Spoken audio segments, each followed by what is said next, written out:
Halo teman-teman, balik lagi di Zona Otomotif, konten dari channel Zona Pagi. So kali ini gue akan nge-review sebuah mobil yang merupakan mobil yang paling ikonik di zamannya. Jadi mobil ini merupakan mobil idaman bagi kaula muda dan sampai saat ini juga masih merupakan mobil idaman, termasuk idaman gue juga.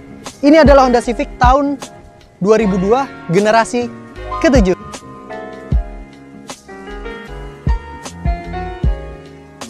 Langsung kita ke tampak depannya. Di bagian depan ini gue seperti melihat atau nostalgia dengan Honda Stream, teman-teman. Jadi bentuknya ini menurut gue mirip banget karena memang satu kesatuan pada saat itu di tahun yang sama. Mirip banget City Z, kemudian juga mirip banget Honda Vario. Kemudian muncul juga ini yang sepertinya itu sama semua gitu model depannya. Di sini di teknologinya zaman dulu dia hanya menggunakan reflektor biasa dengan bolam, kemudian ini lampu sen dan ini lampu seri. Lalu kita beranjak ke bawah, di sini ada fog lamp. Pada zamannya ini fog lamp merupakan teknologi juga teman-teman, jadi bisa untuk menangkal kabut atau memperjelas pandangan kita di saat kabut maupun senja. Dari sisi grillnya sendiri tidak ada yang istimewa di sini. Hanya ada dua ruas dari grillnya ini. Namun di versi Jepang JDM-nya ini juga ada grill yang terlihat lebih maskulin di mobil ini. Lalu untuk overall mobil, tampak dari depan mobil ini tidak begitu tua teman-teman kalau menurut gue sendiri. Hanya saja mungkin untuk penambahan lebih mempermanis mobil ini dengan kesan modifikasi ditambah body kit atau kita smoke bagian headlampnya. Kita buka kap mesin ya. Mesin ini masih mesin layaknya Honda yang belum mempunyai banyak cover teman-teman. So mesin ini berpenggerak roda depan dengan cc 1700, lalu dengan tenaga 130 horsepower dengan torsi 165 Nm. Mesin ini terlihat padat tapi juga bertenaga. Oke teman-teman, langsung ke tampak sampingnya. Mobil ini menggunakan diameter atau ring dari velgnya 15 inci dengan profil ban 195/60. Kalau dilihat mungkin velg ini tidak presisi teman-teman, jadi sedikit menjorok ke dalam dari si fendernya Civic ini, tapi ini merupakan velg original dari Civic. Kemudian di samping sini juga ada kepet atau bahasa otomotifnya adalah mudguard. Di sini ada lampu sen bagian bodi samping. Lalu untuk spionnya ini belum auto retract, tapi untuk elektriknya bisa dikendalikan di dalam kabin. Di bagian samping ini masih sistemnya cepol. Dan ini bukan merupakan sesuatu hal yang negatif karena memang di zamannya sistem ini yang dipakai belum ada yang handle tarik. Oh ya, di bagian depan untuk wipernya ini masih yang pakai frame ya, jadi belum frameless. Lalu kita ke belakang. Tinggi mobil ini sekitar dada saya yang bertinggi 177 cm, tingginya di sekitar dada saya. Dan untuk bagian bawahnya 1 jengkal lebih. Lalu kita ke tampak belakang. Gua akan ngebahas tentang disc brake yang ada di roda belakang. Untuk di tahunnya ini merupakan pujian sekali teman-teman. Jadi mobil dengan bodi sekecil ini dia sudah memiliki disc brake di bagian belakang dan juga tetap ada kepet lumpur. So overall menurut gua untuk mobil ini untuk di tahun 2020 masih bisa banget untuk mejeng. Apalagi kalian yang masih punya jiwa muda, hanya saja memerlukan sedikit ubahan seperti ubahan dari sisi velg maupun ditambah size skirt saja, itu sudah merupakan penampilan yang positif. Oh ya, di sini juga ada side body molding untuk mempermanis mobilnya. Kita akan buka bagasinya. Untuk Civic VTI ini bagasinya udah lebih luas teman-teman dari versi yang Vario. So di dalam ini gue sudah coba tadi bisa muat 2 ukuran medium. Kemudian untuk ban serepnya berada di bagian dalam. Dan ukuran dari ban serepnya sendiri full set. Kemudian ada dongkrak dan juga ada kunci-kunci lainnya.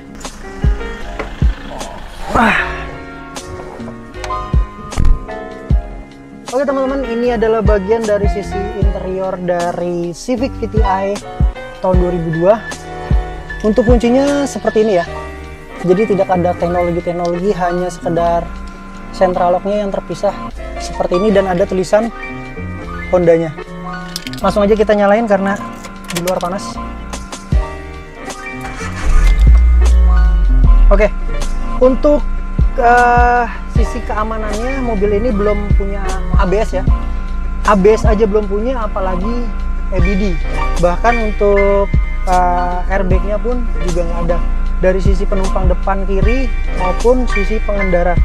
Tapi di sini ada penyetelan dari setir yang bisa naik turun tilt steering.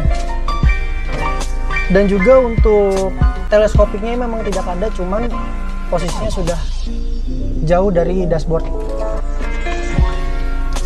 Lalu yang perlu kita acungi jempol adalah dari sisi joknya ini teman-teman. Di sini udah pakai leather ya, jadi kayak kulit sintetis ini. Dan overall untuk posisi mengendaranya, posisi duduknya ini sangat nyaman sih kalau bisa gue bilang. Jadi kaki itu bisa selonjor dengan nyaman dan nyaman. Kemudian dari sisi pengemudi, gue yang tingginya 170 ini tidak terlalu jauh dan tidak terlalu dekat. Ini gue akan mengasumsikan seperti ini. Dari sisi pandang juga sangat jelas, bagian pilar A-nya ini tidak terlalu luas. Di bagian kanan ini ada sebuah panel yang fungsinya untuk mengatur spion. Jadi bisa dilakukan secara elektrik dari dalam dashboard, dan juga ada tombol fog lamp. Lalu dari sisi pengaturan AC-nya ini cukup lengkap ya. Ada pengaturan heaternya juga, ada pengaturan suhu dinginnya juga, kemudian dari fan-nya juga ini banyak. Dan surprisingly di sini AC-nya masih dingin banget. Lalu untuk pengaturan arah semburan teman-teman, dan sini lengkap mulai dari kepala, kaki aja sampai defogger belakang, dan juga ini kaki aja dan kaki kepala. Ini apa ya? Ada satu lagi juga gue nggak tahu. Kemudian di sini ada lampu hazard. Terus, nah ini spesial juga nih untuk di head unitnya. Head unitnya ini langsung dari Honda udah ada emboss Civic-nya teman-teman. Jadi memang ini aftermarket, namun tidak terlihat seperti aftermarket. Di sini ada lampu belakang yang masih day and night view, jadi masih ada cetekan di sini. Kemudian di sini ada lampu kabin 2, sun visor yang tidak ada cermin maupun card holder. Tidak ada handle ada di posisi kiri saja. Kemudian ada letter. Ini tempat penyimpanan kecil. Kalau zaman dulu ini buat nyimpan koin. Dan di sini juga ada tempat penyimpanan yang ini bisa kita pakai untuk sesuatu. Tempat penyimpanannya dikit teman-teman di mobil ini, hanya ada 1, 2, 3 dan yang kecil ini. Kemudian di door side ini. So overall di bagian sini juga ada AC-nya, ada 4 ya, dan bisa ditutup buka atau ke arah semburannya juga. Jadi kalau misalnya kita kedinginan, kita bisa mengecilkan AC. Selain dari temperatur juga kita bisa menutup bagian tertentu dari AC-nya. So overall mobil ini masih sangat menarik untuk di 2020. Dari sisi transmisi juga masih responsif dan ini otomatis. Dari sisi power window dia udah auto ya, atas bawah udah auto. Kemudian juga ada locknya juga, jadi bisa kita atur semua window itu terkunci dengan baik. Pengaturan kursi ini hanya maju dan mundur, dan ada recliningnya sampai rebah seperti ini. Aduh, enak banget. Dan yang paling nyaman di sini ada armrestnya, tapi khusus untuk pengemudi. So kita langsung ke baris belakang. Oke teman-teman, ini udah di kursi belakangnya Honda Civic. Yang pertama yang gue cermati adalah ini legroomnya lumayan lega teman-teman. Legroomnya lega, kemudian headroomnya juga lumayan lega. So di sini ada padnya ini cukup empuk ya, jadi ini kualitasnya sama kayak kursinya, leather gini. Kemudian ada power window juga, kemudian sini ada handle. Lalu untuk headrestnya ini fix, jadi nggak bisa kita naik turunin. Lalu di sini ada armrest yang bisa memberikan kenyamanan ekstra kita di perjalanan. Jadi kalau misalkan kita butuh sandaran, ini sangat nikmat sekali. Pokoknya nyaman lah di mobil ini. Jadi buat kalian yang mungkin punya keluarga kecil atau punya anak, atau hanya berempat misalnya, suami, anak, istri, cuma berempat, dan ini masih comfort banget untuk kalian gunakan di keluarga kecil kalian. Dan juga ini nggak ada tunnelnya ya, jadi kita bisa leluasa untuk maju kanan kiri, dan juga aman untuk anak-anak kalau misalkan dia main-main secara ringan di dalam mobil. So kayaknya gitu aja, kita ke depan dulu yuk.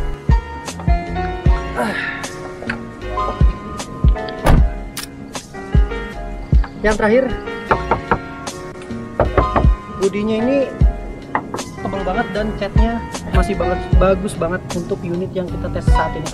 So buat teman-teman yang memiliki budget sekitar 60-70 juta, namun untuk membeli Honda Jazz yang tahun lama itu masih kekecilan dan kapasitas bagasi Honda Jazz memang terlalu sempit, ini mobil bisa jadi opsi untuk kalian. Terutama saya sarankan untuk anak muda maupun keluarga muda. Harganya berkisar 60-70 jutaan. Di balik keadaannya begini, memang ini keadaan standar teman-teman, tapi kita masih bisa atau masih leluasa untuk memodifikasinya untuk menjadi lebih keren. Kayaknya modifikasinya juga nggak terlalu susah, karena cuma nambahin side skirt dan ganti pelek pun atau coilover yang mau diceperin itu udah cantik banget. So sekian video dari Zona Otomotif. Kita minta kritik dan sarannya, dan buat kalian yang belum subscribe, untuk subscribe channel ini jangan lupa like, komen, dan komentar-komentar di kolom komentar. Sampai jumpa di video selanjutnya. Gua Kalis. Jangan lupa add juga Instagram kita @zonapagi, ada di sini. Oke. Sampai jumpa di next video dan have a nice day.